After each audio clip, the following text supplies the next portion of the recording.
Deux mots rapides. Je vous avais dit au début que je vous avais rappelé que nous avions dû reporter cette réunion à cause du 7 octobre. Il y avait certes l'atmosphère du moment, mais il n'y avait pas que ça. Il y avait aussi le fait que la situation était devenue totalement différente. À savoir, d'une part, la question palestinienne que l'on avait cru enterrer, qui arrivait au premier plan, et puis le massacre terrible à Gaza. Des massacres les plus odieux que l'on ait vus ces derniers temps et qui se déroulaient à ce moment-là. Nous avions tous pensé, sans exception, c'était notre cas à nous, mais c'était aussi le cas des orateurs à qui on avait affirmé le report de la réunion. Ceux avec qui j'avais parlé me disaient à ce moment-là, on ne peut plus faire évidemment cette réunion sur le même thème. On ne peut pas faire, après le 7 octobre, après Gaza, une réunion qui porterait sur la question de l'instrumentalisation de l'antisémitisme. Il se fait que, en même temps que la question palestinienne ressurgit, deux questions sont immédiatement arrivées au premier plan. Le premier, d'une part, celui de l'après-Gaza, c'est-à-dire, pour beaucoup d'entre nous d'ailleurs, la question de la Palestine et de l'État palestinien. Le gouvernement belge est pour la reconnaissance de la Palestine, de l'État de Palestine, pas le gouvernement. La plupart des partis de la majorité constituant le gouvernement belge sont aujourd'hui pour la reconnaissance de la Palestine comme État, à toutes les composantes, en particulier la composante libérale est contre. En dehors de celle-là, les autres sont en gros pour la reconnaissance de la Palestine comme État. Cette idée est reprise à beaucoup d'endroits et donc c'est une idée qui arrive à l'avant-plan. Puis il y en a une autre qui arrive également à l'avant-plan. C'est que cette affaire du Hamas, c'est véritablement un don de Dieu. Comme la Shoah avait été un don de Dieu pour préserver le peuple juif dans sa pureté d'une certaine manière.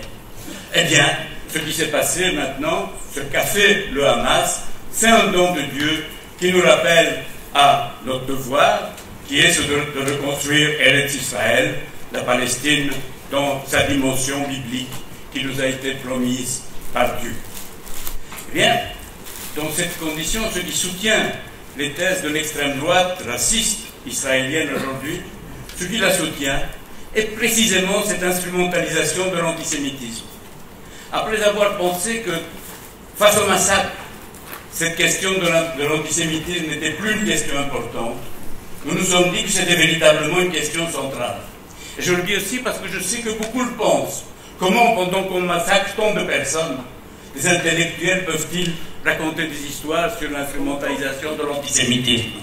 Eh bien, je pense que ces histoires qu'on nous a racontées tout au long de cette journée, ce sont des histoires d'une importance très grande et qui s'inscrivent effectivement dans l'actualité politique du moment. Ceci étant dit, je voudrais rapidement vous présenter mon ami, mon vieil ami Gilbert Achcar.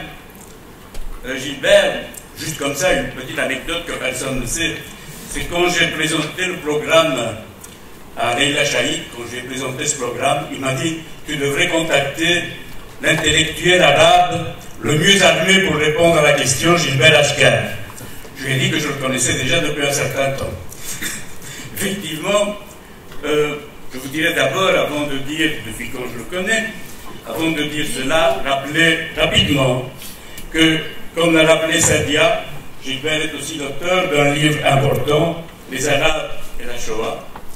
Il n'y a pas que ce livre, il a écrit beaucoup de choses, et parmi les plus récentes, Le peuple veut, sur les soulèvements arabes que nous avons connus, et un livre tout récent, je ne sais pas s'il est traduit en français, The New Cold War, donc la nouvelle guerre froide, qui parle de l'Union européenne, de la Russie, de la Chine et du Kosovo à l'Ukraine, le sous-titre du livre en vous disant cela.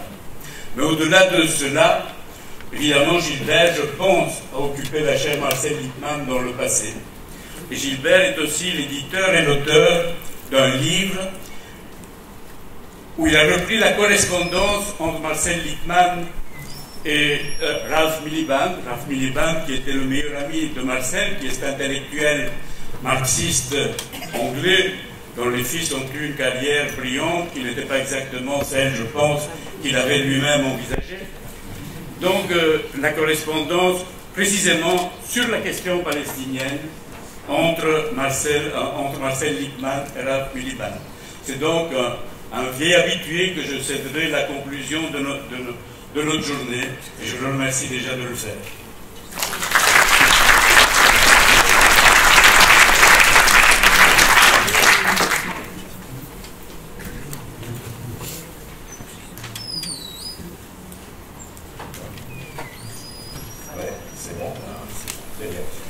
Merci beaucoup, Matteo. Merci de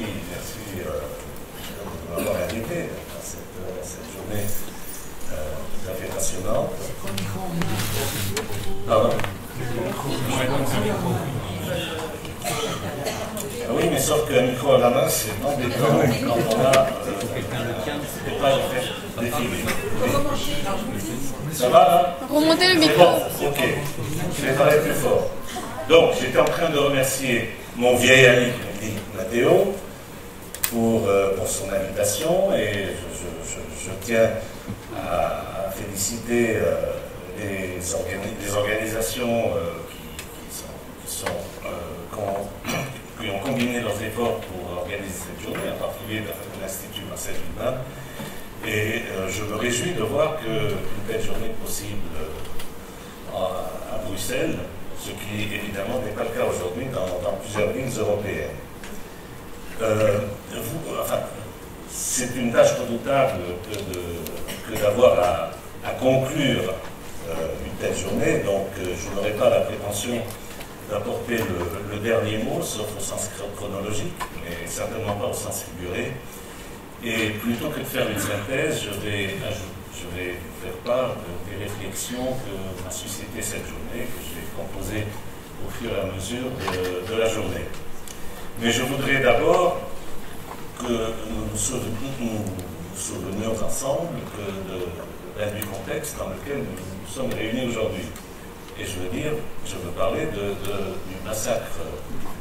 massacre génocidaire. Voilà, c'est un compromis entre génocide et massacre qui se déroule sous les yeux du monde entier à Gaza.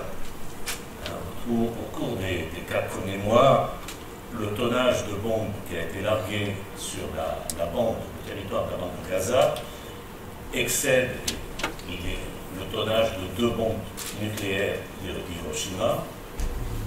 Le résultat, c'est 30 000 morts annoncés, dont on sait que c'est un chiffre qui sous-estime la réalité, vu que ceux et celles qui sont sous les décomptes ne sont pas décomptés. Parmi ces 30 000 morts, il y a 40% d'enfants. Ce qui fait 30 000 morts, ça vous fait 200 personnes tuées par jour, dont 80 enfants. C'est abominable. Avec cela, vous avez la destruction quasi totale, 85% de la bande de Gaza, qui n'est pas la destruction d'une ville, mais de plusieurs villes. C'est du jamais vu sur le plan historique, au point que le rapporteur de l'ONU sur le droit au logement a récemment, dans un article dans le New York Times, proposé de créer un concept de domicile. Domicile. Eh bien, Brest, qui est la ville emblématique de la destruction durant la Deuxième Guerre mondiale,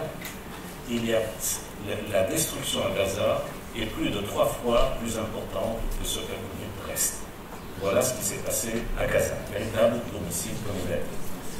Déplacement de la quasi-totalité de la population de Gaza vers un coin de Gaza dans le sud, et dans un coin de Gaza dans le sud, qu'Israël se prépare à envahir pour compléter l'occupation de l'enclave, avec évidemment tout ce que cela signifie comme énorme risque pesant sur cette population, sur les survivants de cette population.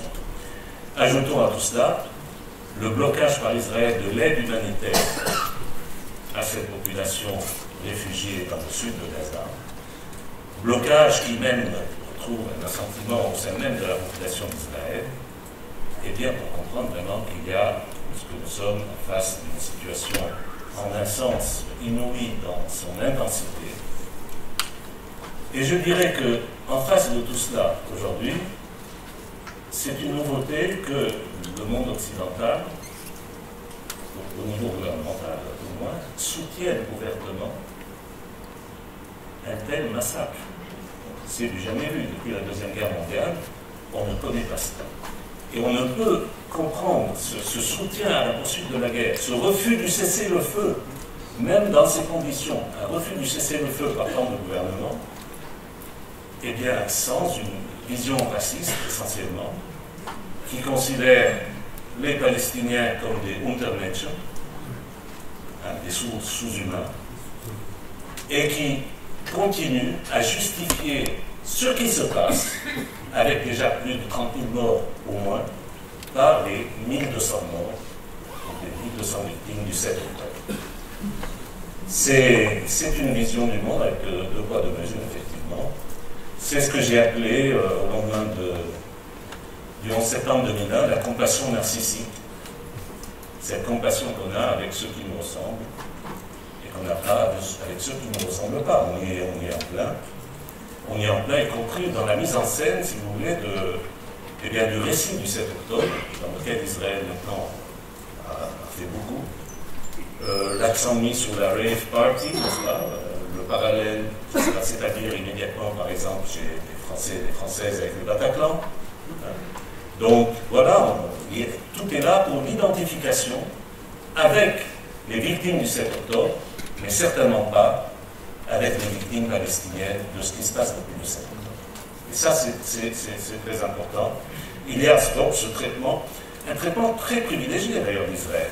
Je vais vous dire un petit mot que m'a envoyé un bon ami qui est Michel Cahen, qui est spécialiste de l'Afrique lusophone, et qui m'écrit: en mars 1961, les guérilleros du Front national de libération de l'Angola ont pénétré les frontières angolaises à partir du Congo ex-belge et ont commis contre la population blanche des crimes sans nom.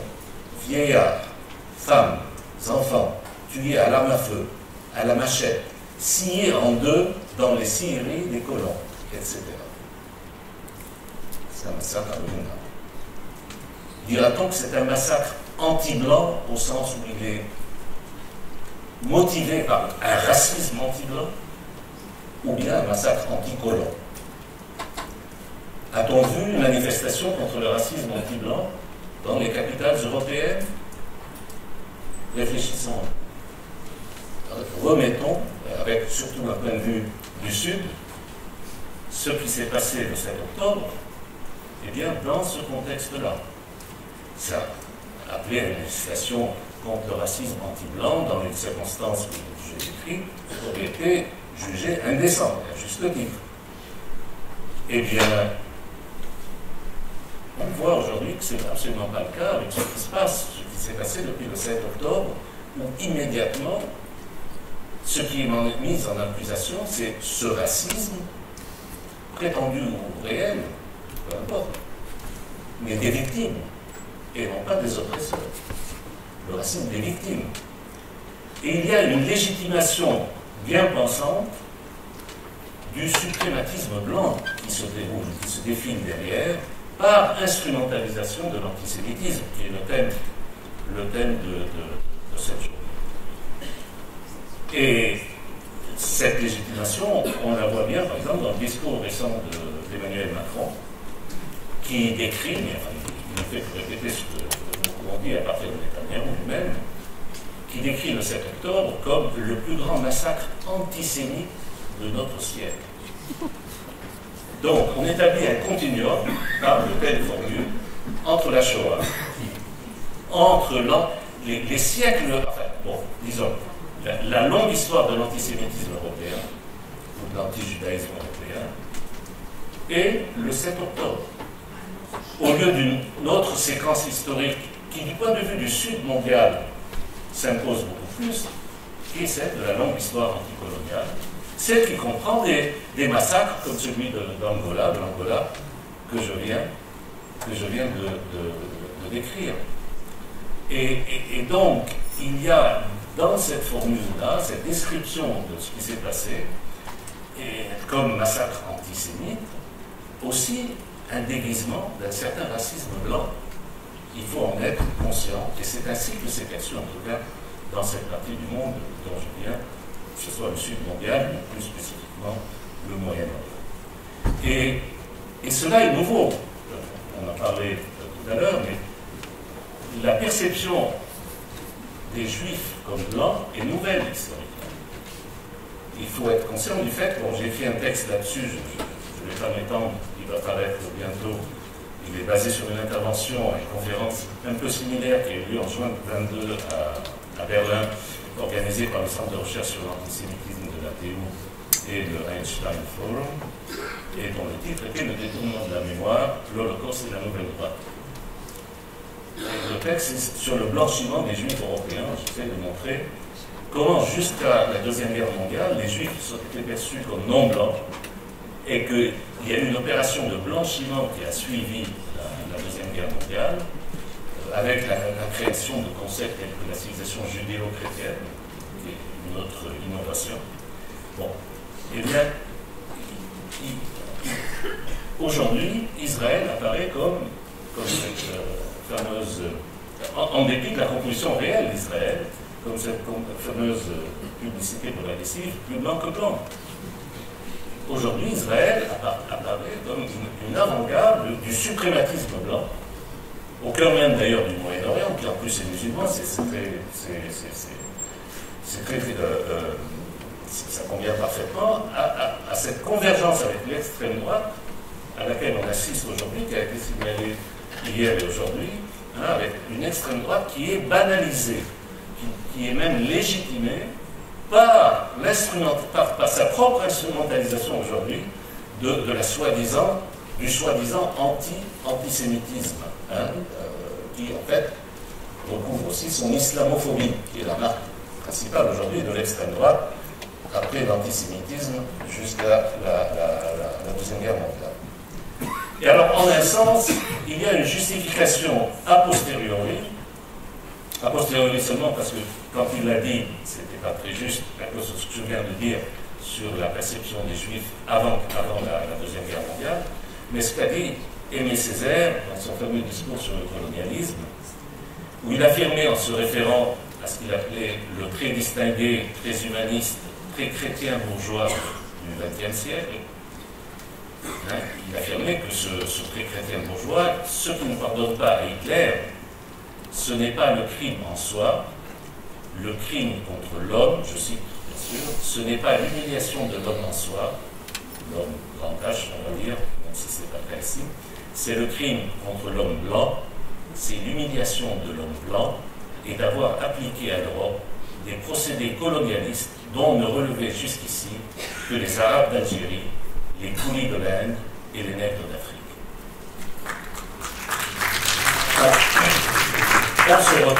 On retrouve une justification a posteriori de ce que dit Césaire dans l'attitude aujourd'hui qui s'est développée par rapport à ce conflit et par rapport à ce qui se passe depuis le 7 octobre. Et on a vu, donc du coup, en réaction, il en a été question aujourd'hui, et on ne va pas l'oublier, le développement d'un antisémitisme anti-blanc, c'est-à-dire chez une partie des gens du Sud ou issus du Sud, il y a un racisme réactif, un racisme réactif qui n'est pas à mettre sur le même plan que celui des oppresseurs. Et un racisme des opprimés et un racisme des oppresseurs, ils ne sont pas identiques. Aucun des deux est juste, mais ils ne sont pas condamnables de la même façon parce que l'un est une réaction à l'oppression, l'autre est la perpétration même de l'oppression. Mais il y a aussi, de l'autre côté, une convergence évidente entre l'antisémitisme suprématiste blanc et le sionisme. Et elle n'est pas nouvelle, elle est inscrite dans le programme originel du sionisme. J'ai eu une séance ce matin sur ce rapport, mais je voudrais revenir un peu là-dessus. Rappelez quand même que même dans l'état des Juifs, le manifeste du mouvement sioniste étatiste, Theodor Herzl explique que la détresse des Juifs est la force motrice du mouvement qu'il souhaite créer. Et il ajoute plus loin, dans le livre, les gouvernements dans les pays desquels sévit l'antisémitisme seront très intéressés à nous procurer la souveraineté. C'est une vieille convergence d'intérêts entre le sionisme et l'antisémitisme, les deux étant pour, eh bien, en un sens, le départ des Juifs et leur concentration hors d'Europe dans une partie quelconque du monde. Herzl prédit même au début de son premier journal en 1895 que les Juifs s'adapteront à la brutalité des antisémites et en deviendront des émules dans leur futur état. Je vous lis ce qu'il écrit. Cependant, l'antisémitisme, cette force puissante et inconsciente parmi les masses, ne nuira pas aux Juifs.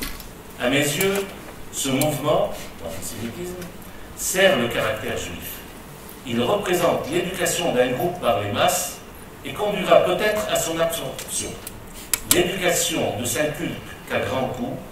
Commencera alors, Herzl, une imitation darwinienne au terme de laquelle les Juifs s'adapteront. C'est terrible, absolument terrible, mais c'est ainsi. Et cette convergence, elle est soulignée très tôt d'ailleurs, au moment de la déclaration de Balfour. Edwin Samuel Montagu, qui est le seul membre juif du cabinet de David Lloyd George à ce moment-là, est le seul ministre, le seul membre du cabinet à s'opposer à la déclaration de Balfour et au projet sioniste dans son ensemble. Après avoir pris connaissance du texte, qui allait devenir la déclaration de Balfour, donc le projet de texte, il remet un mémorandum au cabinet britannique dans lequel il affirme « Je tiens à ce que soit consigné mon avis que la politique du gouvernement de Sa Majesté est antisémite et fera par conséquent le jeu des antisémites du monde entier. » C'est son jugement sur la déclaration Balfour, qui est le feu vert donné au mouvement sioniste pour la colonisation de la Palestine.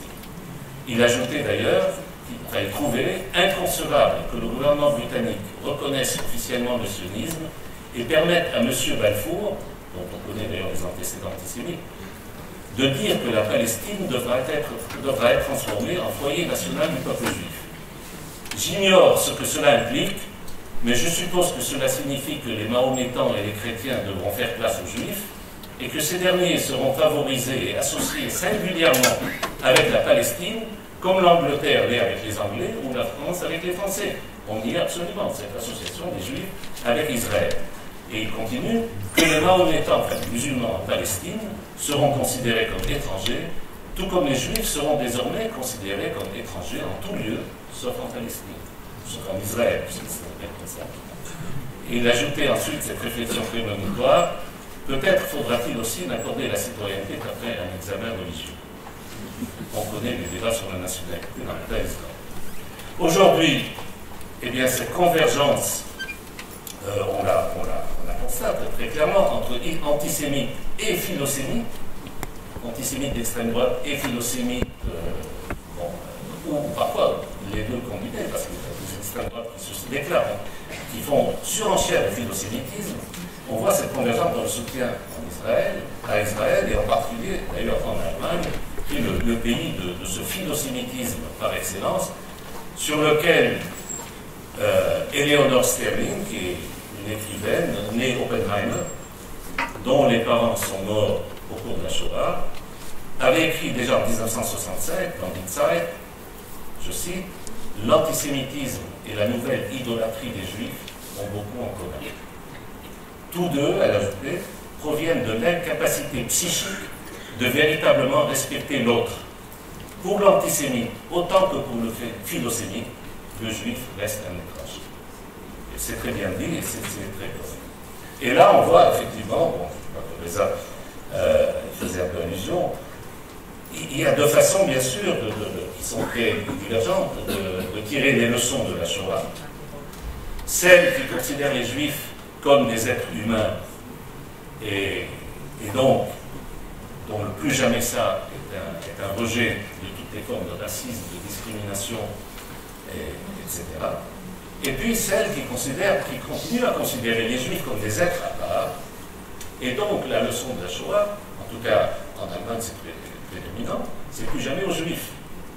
Hein? Et d'où cette position qui avalise un massacre génocidaire au nom, n'est-ce pas, de l'assimilation des leçons de la Shoah. Pour terminer, permettez-moi de citer la déclaration, puisqu'on a parlé de l'IHRA ce matin, permettez-moi de citer un passage de la déclaration que 122 universitaires, journalistes et intellectuels palestiniens et arabes, à l'élaboration de laquelle j'avais participé, avions produite en décembre 2020.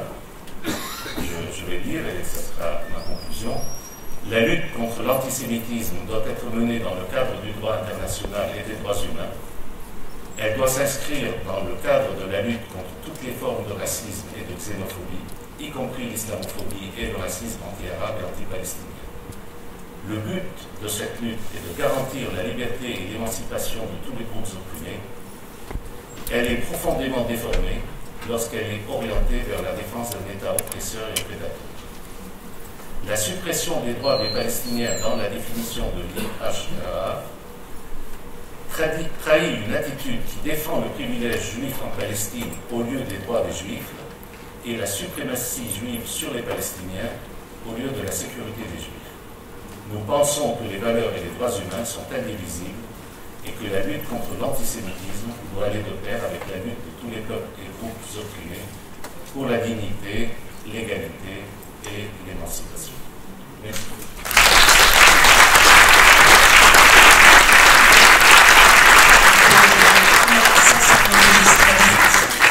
J'appelle Marco à venir ici. Donc ne quittez pas encore la salle. Un tout petit mot par rapport à l'exposition. Donc il y avait une visite, il y a des visites commentées prévues. Bon voilà, on est en retard sur le programme. Je laisse la parole quelques minutes à Marco. Et voilà. Et après je fais un tout petit mot de remerciement pour tous les bénévoles d'aujourd'hui. Donc Marco, tu me remercies. Voilà, avant tout, je voulais vous dire qu'il y a un groupe d'étudiants, BDS à l'ULB, et que cette exposition a bénéficié de son soutien, de plus que son soutien, de sa participation à tenir des permanences, parce que depuis près de 15 jours, nous tenons ces permanences. C'est un travail important, mais c'est le plus important, le plus rentable que nous avons fait depuis que nous faisons cette exposition depuis 7 ans. La rectrice, que je tiens à remercier publiquement, elle ne pouvait pas venir aujourd'hui, sinon elle serait venue. La rectrice de l'ULB a accepté de façon assez exceptionnelle cette exposition, qui est une exposition qui prend nettement parti pour le combat des Palestiniens, la souffrance des Palestiniens qu'on veut faire connaître au maximum. Et je dois vous dire que tous les étudiants qui passent dans ce corridor, dans ce couloir qui est magnifiquement situé, il n'y avait pas moyen de mettre l'exposition dans les salles d'exposition, et c'est une chance terrible parce que grâce à cela, il y a tous ces étudiants qui passent journellement, et je dois vous dire qu'il y a un très grand intérêt des étudiants qui s'arrêtent pour regarder, particulièrement des étudiants notamment venant des pays arabes qui se sentent enfin soutenus par rapport à ce qu'ils peuvent vivre au niveau du racisme. Ces étudiants, qui s'appelle le groupe étudiant BDS, organisent une conférence sur les témoignages de médecins français de retour de Gaza le 5 mars à 20h à l'auditoire H1302. C'est vraiment par reconnaissance pour eux que je vous annonce cet événement qui est vraiment très très important. Et je suis très heureux de participer à cette réunion. Rien que pour ça, ça valait la peine de rester 3 semaines à faire cette exposition. Pour ceux que ça intéresse, nous pourrons faire une visite guidée que nous faisons depuis des années et des années dans le secondaire, dans les centres culturels. Et ces visites sont très actives, on fait réagir les gens. Si vous voulez vivre cette expérience, il y aura 3-4 groupes ici à la sortie qui visiteront l'exposition de la façon dont nous le faisons visiter à la plupart des gens, de façon à ce qu'ils ne soient pas passifs, mais réagissent à ces photos que, si vous n'avez pas encore remarqué, sont vraiment très belles. Merci pour votre